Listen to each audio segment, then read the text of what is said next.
হরে কৃষ্ণ সকলকে, আমি প্রিয়া। তো আজকে একটু মেলায় ঘুরতে চলে এসেছিলাম। তো মাঘী পূর্ণিমা থেকে এই মেলা 7 দিন ব্যাপী হয় এবং 7 দিন টানা রাধা মাধবকে অনেক বড়ভাবে পূজিত করা হয় এবং কীর্তনও রাখা হয়।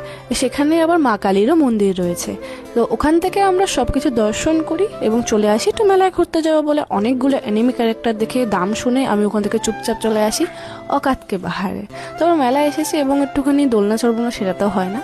নাগরদোলনাকে আমি স্কিপ করে আমি চলে যাই ব্রেক ডান্সে, কারণ ওটা চড়ার মতো সাহস আমার নেই। এবং রাস্তায় আমার এই কুড়িয়ে পাওয়া 2 মহিলার সাথে দেখা হয়, মানে আমাদের সাথেই গেছিলো, আমরা নিয়ে যাই তাই যাই। তো কারো বাড়ি কাজের লোক লাগলে বলবেন। তো এখান থেকে আমরা বুদ্ধদের কাছে সবজি নিতে এসেছিলাম, বললাম একটু হাই করে দাও। ওখান থেকে আমরা আবার স্টেশনে আসছি একটু কাজের জন্য। তো স্টেশনে এদিকে ঘুরপাক করতে করতে কাজটা কমপ্লিট করি।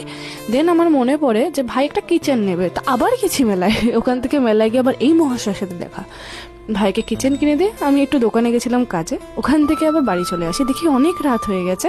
হরে কৃষ্ণা।